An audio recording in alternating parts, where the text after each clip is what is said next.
A 9-year-old boy named Tyler Blackstone lives in a $15 million mansion in the heart of Silicon Valley. He has everything money can buy: toys, tutors, even a private chef.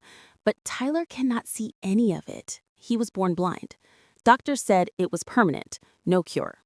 Then, one ordinary afternoon, the family's maid, Aisha Johnson, did something simple. She rubbed his eyes. And in that moment, something impossible happened. Tyler could see. This is the story of how one act changed a life forever. Stay with us as we dive into this remarkable tale. Now, let's set the scene. To understand what happened, we need to go back to the context of Tyler's life and the world he grew up in. Tyler Blackstone was born on a crisp autumn day in 2016. His father, Richard Blackstone, is the founder and chief executive officer, that's CEO, of Technova, a leading software company specializing in artificial intelligence. Richard built his empire from scratch. He started in a garage in Palo Alto, coding late into the night. By the time Tyler arrived, Technova was worth billions. Richard's net worth? Over $500 million. He could afford the best of everything. Tyler's mother, Elena, was a former model and philanthropist. She passed away when Tyler was just 2 years old from complications during a routine surgery. That loss hit Richard hard. He threw himself into work, leaving much of Tyler's care to nannies and staff.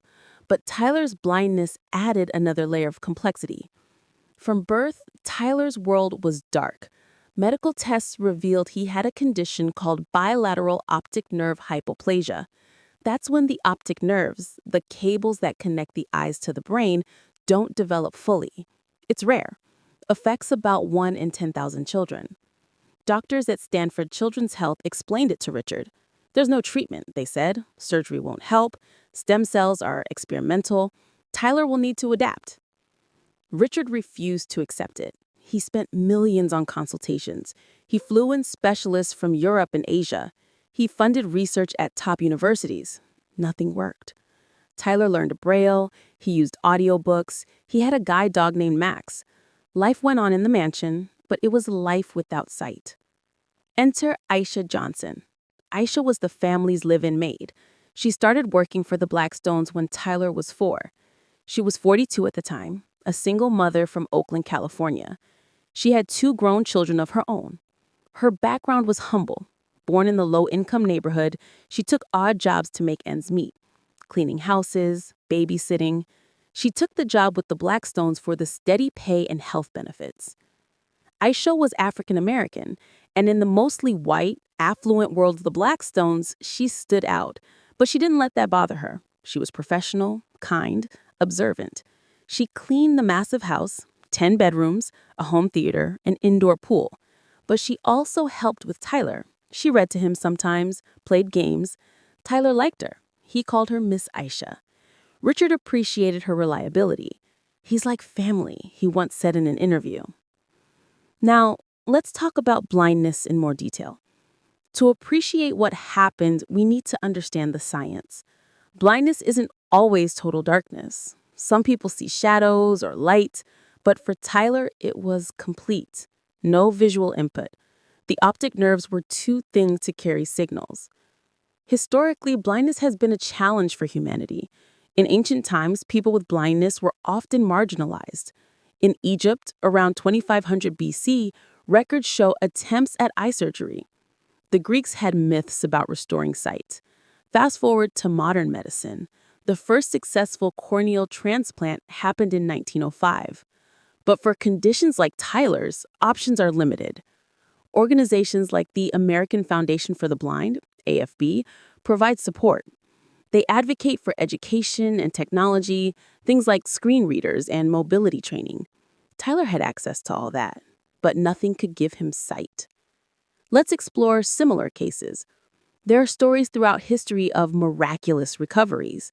In 1728, a philosopher named William Cheselden operated on a boy blind from cataracts. The boy saw for the first time at age 13, but he struggled to make sense of the world. Shapes confused him. It took time to learn. In more recent times, there's the case of Mike, May. He lost his sight at 3 in a chemical accident. In 2000, at 46, stem cell surgery restored partial vision. But, again, his brain had to relearn how to see. These cases are rare, and they involve surgery, not a simple rub of the eyes. So, what made Tyler's story different? Let's move to what happened. It was a sunny Tuesday in June 2024. Tyler was 9.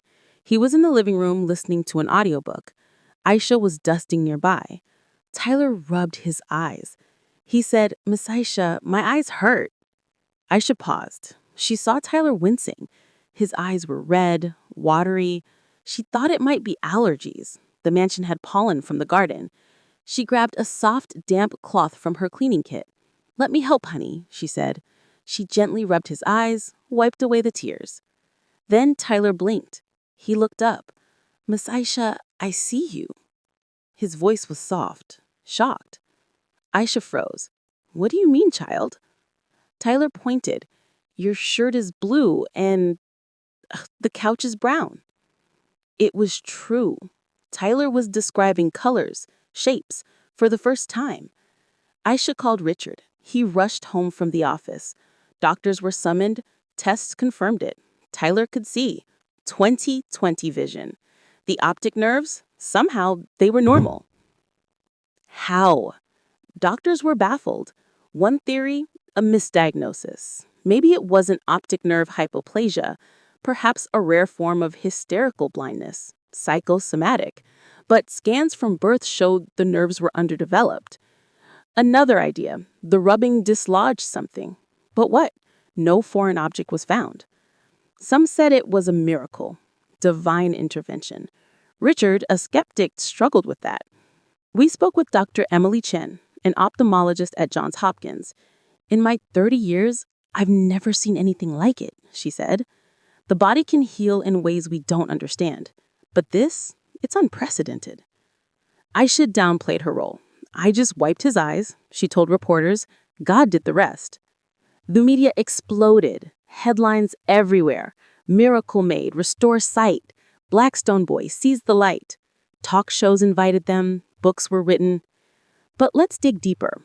What was in that cloth? Aisha used a standard cleaning solution. Mild, non-toxic, nothing special. Perhaps pressure from the rub stimulated the nerves, like acupuncture for eyes. But experts dismissed that. Or maybe Tyler's brain rewired itself. Neuroplasticity, the brain's ability to change. Kids' brains are flexible. But again, why then? We looked into Aisha's background more. She had no medical training, but she was known for home remedies. From her grandmother, herbal teas, essential oils. Did she use something? Aisha said no. Now, why does this matter? In a world divided by class and race, this story bridges gaps. A wealthy white family, a black maid from the other side of the tracks. Her act of kindness, simple compassion, led to something extraordinary. It challenges stereotypes. Maids are often invisible, underpaid. But Aisha showed humanity transcends roles. Medically, it pushes boundaries. Researchers at Harvard started a study on spontaneous vision restoration, funded by Richard. Socially, it highlights accessibility. Not everyone has millions for care. What about kids in poverty with disabilities? It also sparks debate on miracles versus science. Faith groups claimed it as proof of God. Scientists called for more tests. In interviews, Tyler said, "Miss Aisha is my hero. She gave me the world." Richard rewarded Aisha. A house, college funds for her kids. She retired comfortably. Today, Tyler is thriving. He plays soccer, reads books with his eyes. He wants to be a doctor. Aisha volunteers at a clinic for the blind. She says, "Pay it forward." Thank you for watching. If this story inspired you, like and subscribe. Share your thoughts in the comments. See you next time.